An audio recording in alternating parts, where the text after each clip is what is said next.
बिस्मिल्लाहिर्रहमानिर्रहीम। अस्सलाम वालेकुम स्टूडेंट्स, मैं हूं हसान फरीद, आपका फिजिक्स टीचर। स्टूडेंट्स, आप लोग जानते हैं कि लास्ट टाइम जो हमारी डिस्कशन चल रही थी वो इफेक्ट्स ऑफ करंट के बारे में थी और मैंने आप लोगों को बताया था कि 3 किस्म के करंट के इफेक्ट्स होते हैं, जिनमें एक हीटिंग इफेक्ट और दूसरा मैग्नेटिक इफेक्ट था जो हम लोगों ने पढ़ लिया। आज हम थर्ड और लास्ट इफेक्ट को डिस्कस करेंगे जो कि है केमिकल इफेक्ट। तो आइए स्टूडेंट्स देखते हैं कि ये केमिकल इफेक्ट क्या है और इसके एप्लीकेशंस क्या हैं। स्टूडेंट्स, हम लोगों ने एक चीज ऑब्जर्व की करंट के मामले में और वो ये चीज थी कि अगर हमारे पास कोई केमिकल मौजूद है और हम उस केमिकल के अंदर जब करंट पास करें तो वो केमिकल किसी और नए केमिकल में चेंज होना शुरू हो जाता है, यानी कि करंट की वजह से उसमें केमिकल चेंजेस आना शुरू हो गई। ये कहलाता है केमिकल इफेक्ट। ये चेंजेस कैसे आई ये तो अभी हम डिटेल में डिस्कस करेंगे, लेकिन फिलहाल केमिकल इफेक्ट की डेफिनेशन के लिए जानना जरूरी है कि जब भी किसी सब्सटेंस में से या किसी केमिकल में से करंट पास करें तो उस केमिकल के अंदर केमिकल चेंजेस आ जाती हैं। वो केमिकल किसी और केमिकल में चेंज हो जाता है, उसका कलर चेंज हो जाता है, उसकी स्मेल चेंज हो जाती है और बहुत से फिजिकल चेंजेस और केमिकल चेंजेस आ जाती हैं। तो स्टूडेंट्स याद रखिएगा, केमिकल इफेक्ट में हम लिख सकते हैं कि flow of current through a substance, किसी भी चीज में से वो सब्सटेंस एक्चुअली आगे चल के मैं बताऊंगा वो इलेक्ट्रोलाइट कहलाएगा। ठीक है जी। प्रोड्यूसेस क्या होता है करंट के आने से? Chemical changes. तो उसमें अंदर केमिकल चेंजेस प्रोड्यूस कर देता है। अब ये केमिकल चेंज कितना आएगा ये दो बातों पर डिपेंड करता है स्टूडेंट्स, जिनको मैंने अगली हेडिंग बना दी है कि किन फैक्टर्स पर डिपेंड करता है। नंबर 1 डेफिनेटली इस बात पर डिपेंड करेगा कि वो केमिकल कौन सा जिसमें से आप करंट पास कर रहे हैं, यानी कि नेचर ऑफ इलेक्ट्रोलाइट पर डिपेंड करेगा। और केमिकल चेंज कितना आएगा ये दूसरा किस बात पर डिपेंड करेगा? ये अमाउंट ऑफ करंट पर डिपेंड करेगा। डेफिनेटली जितना करंट ज्यादा होगा केमिकल चेंज भी उतना ज्यादा होगा, जितना कम करंट होगा केमिकल चेंज कम आएगा। तो स्टूडेंट्स ये तो वो फैक्टर्स हो गए जो केमिकल चेंज को यानी कि केमिकल इफेक्ट को अफेक्ट करेंगे। तो ये हमारे पास दो फैक्टर्स हो गए। अब देखते हैं इलेक्ट्रोलिसिस क्या होता है। नाउ स्टूडेंट्स जरा तवज्जो कीजिए, जब आप किसी केमिकल के अंदर करंट पास करते हैं तो वो केमिकल जो है वो डिकम्पोज हो जाता है, टूट जाता है। इसे हम बोलते हैं कि ये इलेक्ट्रोलिसिस हो रही है। तो याद रखिएगा, what is electrolysis? It is the chemical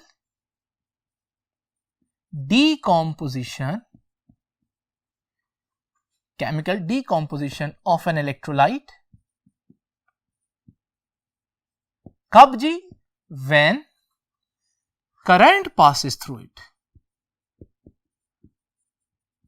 when current passes through it। तो आप देख रहे हैं बार बार मैं ये बात कह रहा हूं कि हम किसी चीज में से करंट पास करेंगे, किसी चीज में से करंट फ्लो करवाएंगे और उस चीज को मैं क्या नाम दे रहा हूं? इलेक्ट्रोलाइट। तो अगली हेडिंग यही है कि इलेक्ट्रोलाइट क्या होता है। इलेक्ट्रोलाइट जो है वो हमारे पास ऐसा सब्सटेंस होता है अंडर स्टडी जिसमें से हम करंट पास करके देखते हैं कि इसमें क्या चेंजेस आएंगी। तो स्टूडेंट्स इलेक्ट्रोलाइट की डेफिनेशन फिर क्या हुई? ठीक है, it is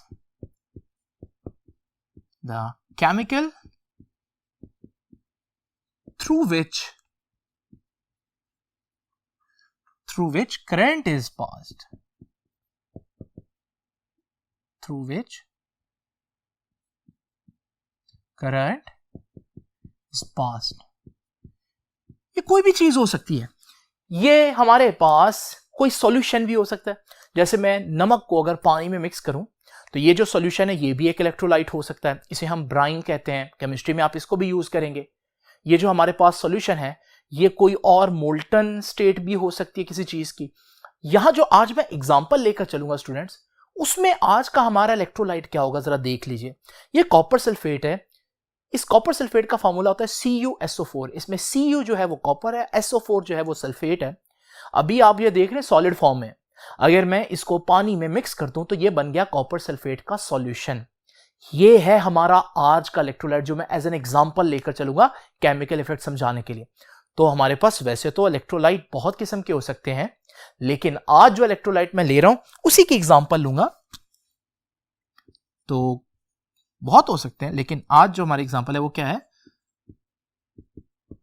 solution of copper sulphate. ठीक है, कॉपर सल्फेट का सॉल्यूशन। नाउ स्टूडेंट्स जरा तवज्जो कीजिए। स्टूडेंट्स आप लोग देख रहे हैं कि मैं बार बार कह रहा हूं कि इस इलेक्ट्रोलाइट में से करंट पास करना है। अब इलेक्ट्रोलाइट तो मेरे पास मौजूद है, कॉपर सल्फेट का सॉल्यूशन, लेकिन अगर मैं इसमें से करंट पास करना चाहता हूं तो डेफिनेटली मुझे एक अदद बैटरी चाहिए या सेल चाहिए। ये जो बैटरी या सेल मैंने यहां पर लिया है, ये एक डायरेक्ट करंट यानी कि डीसी सोर्स का सेल है। यहां पर डीसी सोर्स ही यूज करना है, वो मैं आगे चल के बताऊंगा क्यों। तो स्टूडेंट्स ये हमारे पास बैटरी आ गई। अब इस बैटरी का करंट जो है आप इस कॉपर सल्फेट के सॉल्यूशन में से पास करना चाहते हैं। अब इसके लिए हम क्या करेंगे? हम दो रॉड्स जो है वो कॉपर सल्फेट के सॉल्यूशन में डबो देंगे और बैटरी को उन रॉड से कनेक्ट कर देंगे। तो हमारे पास जैसे ही ये कनेक्शन कंप्लीट होगा तो बैटरी में से करंट जो है वो कॉपर सल्फेट के सॉल्यूशन में फ्लो करना शुरू हो जाएगा। आप देखेंगे कि वो जो इलेक्ट्रॉन्स हैं वो एक जगह से एक रॉड से एंटर हो रहे हैं और जो इलेक्ट्रॉन्स हैं वो दूसरे रॉड से निकल रहे हैं। तो स्टूडेंट्स इसका मतलब इन रॉड्स का काम क्या हुआ? इन रॉड्स का काम हुआ इस इलेक्ट्रोलाइट के अंदर करंट को एग्जिट करना और एंटर करना, एक तरफ से एंटर करना और एक तरफ से निकाल देना करंट को। तो स्टूडेंट्स हम कह सकते हैं इलेक्ट्रोड्स किस लिए यूज होंगे? ये वो रॉड्स हैं यूज टू एंटर और exit the current into the electrolyte। Electrolyte के अंदर करंट को एंटर करने के लिए और एग्जिट करने के लिए जो रॉड्स यूज होते हैं इन्हें हम इलेक्ट्रोड्स कहते हैं। स्टूडेंट्स आप लोगों ने देखा कि मैं आज एक एग्जांपल लेकर चलूंगा, तो याद रखिएगा इस एग्जांपल में जो मैं आप लोगों के साथ डिस्कस करूंगा ये दोनों रॉड्स कॉपर से बने होंगे। तो याद रखिएगा आज की एग्जांपल में कॉपर के जो रॉड्स हैं या प्लेट्स हो सकती हैं, कुछ भी किसी भी फॉर्म में हो सकते हैं, वो इलेक्ट्रोड्स के तौर पर मैं यहां पर लूंगा। स्टूडेंट्स याद रखिएगा आपने देखा कि इस वेसल के अंदर दो इलेक्ट्रोड्स हैं। एक वो इलेक्ट्रोड है जो बैटरी के पॉजिटिव टर्मिनल से अटैच है। इस इलेक्ट्रोड को हम एनोड कहेंगे क्योंकि ये बैटरी के पॉजिटिव टर्मिनल से अटैच है, तो इस इलेक्ट्रोड के ऊपर पॉजिटिव चार्ज आ जाएगा। इसी तरह से जो दूसरा इलेक्ट्रोड है वो बैटरी के नेगेटिव टर्मिनल से अटैच है, तो उस पर नेगेटिव चार्ज आएगा, उसे हम कहेंगे कि ये कैथोड है। तो याद रखिएगा यहां से उन इलेक्ट्रोड्स को नाम भी दे दिया मैंने। तो एनोड क्या है? एनोड एक इलेक्ट्रोड है। कौन सा इलेक्ट्रोड? इलेक्ट्रोड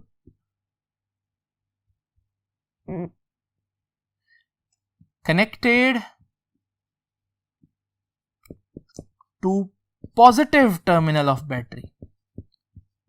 वो इलेक्ट्रोड जो बैटरी के पॉजिटिव टर्मिनल से अटैच है। इसी तरह से व्हाट इज कैथोड? कि ये भी इलेक्ट्रोड है, electrode which is connected to negative terminal of the battery. ये बैटरी के नेगेटिव टर्मिनल से अटैच होगा।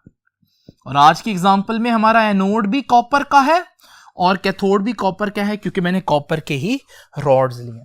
स्टूडेंट इससे पहले कि मैं इस रिएक्शन के मजीद डिटेल में जाऊं, एक बात जो मैं आप लोगों को यहां बताना चाहूंगा वो ये है कि अगर मैं इस पूरी चीज को, यानी कि ये पूरा बर्तन जिसके अंदर इलेक्ट्रोलाइट भी पड़ा है, जिसके अंदर इलेक्ट्रोड्स भी पड़े हैं, ये सारी चीज को हम कलेक्टिवली वोल्टामीटर कहते हैं। याद रखिएगा वोल्टामीटर भी एक इंपॉर्टेंट टर्म है जो आप लोगों को पता होनी चाहिए। What is voltameter? It is the vessel. ये वो वेसल है कंटेनिंग, जिसके अंदर मौजूद हैं क्या क्या चीजें? Containing electrode and electrolyte. तो वो पूरी वेसल जिसके अंदर इलेक्ट्रोड और इलेक्ट्रोलाइट है उसे हम वोल्टामीटर कहते हैं। आइए स्टूडेंट्स अब जरा डिटेल में देखते हैं कि ये रिएक्शन किस तरह से होगा। सबसे पहले तो देखें ये कॉपर सल्फेट का सॉल्यूशन जो है, इसमें कॉपर आयंस अलहदा होंगे और सल्फेट आयंस जो है वो अलहदा होंगे। अब जरा देखते हैं इस कैथोड को। आप जानते हैं कि कैथोड बना तो कॉपर से है, लेकिन अटैच किसके साथ है? ये बैटरी के नेगेटिव टर्मिनल से अटैच है, तो इस इलेक्ट्रोड के ऊपर नेगेटिव चार्ज आ जाएगा। अब आप लोग जानते हैं कि सॉल्यूशन के अंदर मौजूद कॉपर का जो आयन है, अगर आप देखें तो उस पर +2 चार्ज है। +2 चार्ज क्या बता रहा है? +2 चार्ज बता रहा है कि कॉपर जो है उसके पास 2 इलेक्ट्रॉन्स की शॉर्टेज है। तो ये कॉपर पहुंचेगा कैथोड इलेक्ट्रोड के पास, उसको जाकर ये कहेगा कि मुझे 2 इलेक्ट्रॉन्स चाहिए। तो ये उसके पास क्योंकि नेगेटिव चार्ज है, वो इसको इलेक्ट्रॉन दे सकता है। तो वो उसको कहेगा कि भाई इलेक्ट्रॉन तो मैं आपको दे दूंगा, लेकिन उसकी शर्त यह है कि इलेक्ट्रॉन लेने के बाद आपको इसी इलेक्ट्रोड पर डिपॉजिट होना पड़ेगा, यहीं पर ही रहना पड़ेगा। तो ये कॉपर इस इलेक्ट्रोड से 2 इलेक्ट्रॉन्स लेकर जब कॉपर का न्यूट्रल एटम बन जाएगा तो ये यहीं पर डिपॉजिट हो जाएगा। और स्टूडेंट्स एक और कॉपर भी आएगा, वो भी इसी से 2 इलेक्ट्रॉन लेकर डिपॉजिट हो जाएगा। एक और कॉपर आएगा, वो भी इसी से इलेक्ट्रॉन लेकर डिपॉजिट हो जाएगा। और आप देखेंगे सॉल्यूशंस के जो कॉपर हैं, वो कॉपर आयंस जो हैं वो इलेक्ट्रोड पर आकर इलेक्ट्रॉन जो है वो एक्सेप्ट करेंगे और कॉपर का न्यूट्रल एटम बनेंगे और वहीं पर डिपॉजिट होते जाएंगे, यानी कि कैथोड के ऊपर जमा होते जाएंगे। तो ये रिएक्शन कुछ इस तरह से बनेगा कि आपके पास कॉपर का आयन था, कॉपर +2, इसने जाकर कैथोड पर 2 इलेक्ट्रॉन्स ले लिए, कैथोड पर चला गया ना, और क्या बन गया जी? कॉपर का न्यूट्रल एटम बन गया। मगर ये अब क्या मूव कर सकता है? नहीं, ये अब वहां पर डिपॉजिट हो गया। तो स्टूडेंट्स ये है हमारे पास वो रिएक्शन जो कैथोड के ऊपर हो रहा है। आप लोग देख रहे हैं कि हमारे पास जो सॉल्यूशन के कॉपर हैं वो मुसलसल कैथोड के ऊपर डिपॉजिट हो रहे हैं, जमा हो रहे हैं। अब आप सोचेंगे कि जो हमारा सॉल्यूशन है उसके कॉपर्स कम होते जाएंगे, तो वहां कॉपर सल्फेट की जो कंसंट्रेशन है वो कम होती जाएगी, क्योंकि सारे कॉपर तो कैथोड के ऊपर जमा हो रहे हैं। लेकिन स्टूडेंट्स याद रखिएगा, ऐसा सिर्फ हमें लग रहा है, लेकिन कॉपर सल्फेट के सॉल्यूशन की जो कंसंट्रेशन है वो डिक्रीज नहीं होगी। आपकी बुक भी कहती है कि कॉपर सल्फेट की सॉल्यूशन जो है उसकी जो कंसंट्रेशन है वो डिक्रीज नहीं होगी, कांस्टेंट रहेगी। लेकिन क्वेश्चन ये है कि क्यों कांस्टेंट रहेगी जबकि कॉपर जो है वो तो सारा कैथोड पर डिपॉजिट हो रहा है? उसकी वजह यह है कि अभी तक हमने एनोड को नहीं ना देखा। अब जरा देखते हैं एनोड पर क्या होगा स्टूडेंट। तो जरा देखिए, हमारे पास एनोड पर पॉजिटिव चार्ज है सॉल्यूशन का, सल्फेट आयन जरा गौर से देखिए स्टूडेंट्स, इस पर चार्ज -2 है। इसका क्या मतलब है? इसके पास 2 इलेक्ट्रॉन ज्यादा हैं। तो अब ये क्या चाहता है? ये भी तो न्यूट्रल होना चाहता है। ये जाएगा उस इलेक्ट्रोड के पास, यानी कि एनोड के पास, और एनोड को कहेगा कि मुझे +2 चार्ज दे दो। एनोड कहेगा +2 अकेला तो नहीं मैं दे सकता, लेकिन कॉपर दे सकता हूं जिस कॉपर के ऊपर +2 चार्ज होगा। तो वो इसको कॉपर आयन दे देगा, और कॉपर आयन जब सल्फेट के मिलेगा तो हमारे पास ये बन जाएगा कॉपर सल्फेट। तो देखिए कॉपर सल्फेट वापस सॉल्यूशन में फिर उतना आ गया, यानी कि ये जो रिएक्शन हुआ उसको देखते हैं। तो हमने देखा कि सल्फेट आयन जो है वो कहां गया? वो एनोड पर गया। एनोड पर जाकर इसने, क्योंकि इस पे -2 चार्ज है, इसने +2 चार्ज मांगा। बदले में इसको क्या मिला? खाली +2 चार्ज नहीं, बल्कि ऐसा कॉपर मिला जिस पर +2 चार्ज है। तो स्टूडेंट्स ये बन जाएगा कॉपर सल्फेट। तो आप लोगों ने देखा ये कॉपर डिपॉजिट हो रहा था और यहां से वापस कॉपर सॉल्यूशन में भी आ रहा है, यानी कि अगर हम इस ओवरऑल चीज को देखें तो हमारे पास कुछ इस तरह से बन रहा है ये सिस्टम कि यहां से हमारे पास कॉपर जो है वो डिपॉजिट हो रहा है और यहां से हमारे पास कॉपर जो है वो वापस सॉल्यूशन में आ रहा है। तो स्टूडेंट्स इस वजह से मैंने बोला कि कॉपर सल्फेट की कंसंट्रेशन कम नहीं होगी। जब आप ओवरऑल देखेंगे तो जितना कॉपर कैथोड पर डिपॉजिट हुआ है उतना ही कॉपर जो है वो हमारे पास एनोड से सॉल्यूशन में भी आ जाएगा। नाउ स्टूडेंट्स ये तो हो गया हमारे पास दोनों रिएक्शंस। ये बहुत इंपॉर्टेंट बात है कि कॉपर सल्फेट की जो कंसंट्रेशन है, कॉपर सल्फेट की concentration remains same, remains constant. इसकी कंसंट्रेशन चेंज नहीं आएगी। एमसीक्यू पूछा जाता है, इसलिए बार बार इस पर जोर दे रहा हूं। नाउ स्टूडेंट्स इस रिएक्शन का फायदा क्या हुआ? इस रिएक्शन का एक बहुत इंपॉर्टेंट फायदा हो सकता है। जरा एक आम से एग्जांपल लेते हैं। इमेजिन करें कि मेरे पास इस कैथोड की बजाय मैं एक स्पून ले लूं और जो अंदर इलेक्ट्रोलाइट है उस इलेक्ट्रोलाइट में मैं बजाय कॉपर की जगह मेटल जो लूं वो गोल्ड हो। अब होगा क्या, गोल्ड के एटम्स बिल्कुल उसी तरह से इस कैथोड पर यानी कि स्पून पर आकर डिपॉजिट होते जाएंगे, और जब वो डिपॉजिट होते जाएंगे तो हमारे पास एक वक्त आएगा कि हम इस पर देखेंगे कि एक गोल्ड की लेयर चढ़ चुकी होगी।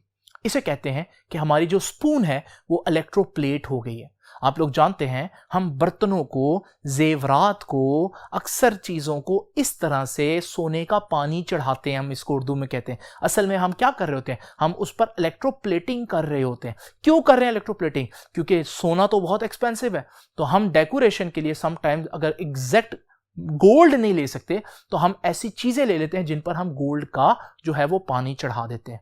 तो स्टूडेंट्स, ये जो हमारे पास प्रोसेस है इसे हम इलेक्ट्रोप्लेटिंग कहते हैं। तो इसका मतलब हमारे पास जो केमिकल इफेक्ट है इसका एक बहुत इंपॉर्टेंट फायदा क्या हुआ, वो फायदा हुआ इलेक्ट्रोप्लेटिंग। तो याद रखिएगा पहली एप्लीकेशन क्या हुई,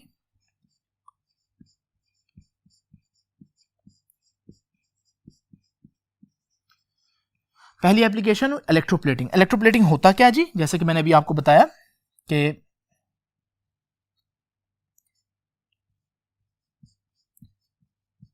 इसमें हम क्या करते हैं, we deposit a thin layer of expensive metal over cheap metal. किसी सस्ती मेटल के ऊपर हम एक एक्सपेंसिव मेटल की लेयर चढ़ा देते हैं, इसे हम कहते हैं इलेक्ट्रोप्लेटिंग। तो ये जो हमारे पास केमिकल इफेक्ट है इसका एक बहुत इंपॉर्टेंट एप्लीकेशन इलेक्ट्रोप्लेटिंग है। इसके अलावा इसकी क्या एप्लीकेशन है याद रखिएगा, बुक ने जिक्र नहीं किया, मैं आपको बता देता हूं। टू प्यूरिफाई मेटल्स,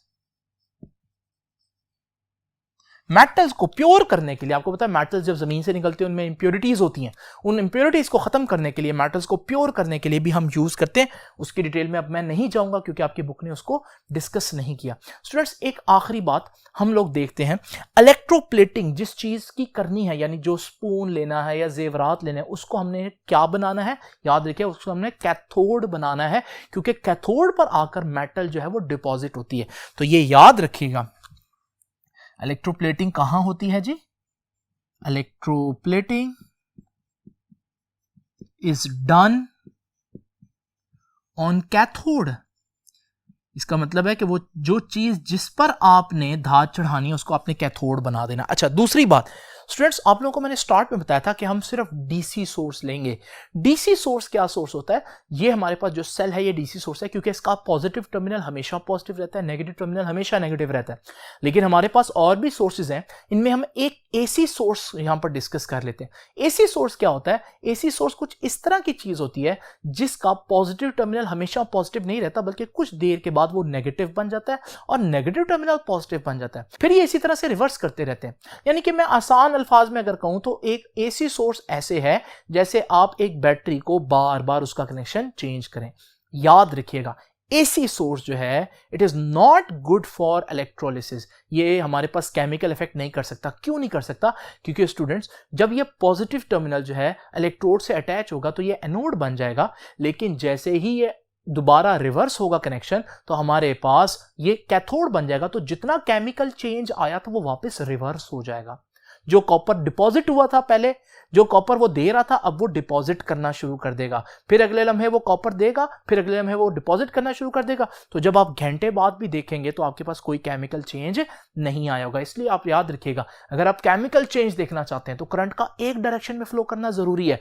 उसके लिए हमारे पास पॉजिटिव टर्मिनल का पॉजिटिव रहना और नेगेटिव टर्मिनल का नेगेटिव रहना जरूरी है, यानी कि डीसी सोर्स जरूरी है। उसके अलावा हमारे पास इलेक्ट्रोलिसिस नहीं हो सकता। स्टूडेंट्स, ये था हमारे पास केमिकल इफेक्ट। आप लोगों ने देखा कि मैंने इसको बड़े ही तरतीब से लिख दिया, ऑल्दो बुक ने इस तरह से हेडिंग्स नहीं बनाई। अब ये काम है आपका कि आप इसको अच्छी तरह से नोट करें और अच्छी तरह से इसको याद करें। आपसे अब इंशाल्लाह मुलाकात होगी नेक्स्ट लेक्चर में। तब तक के लिए अल्लाह हाफिज।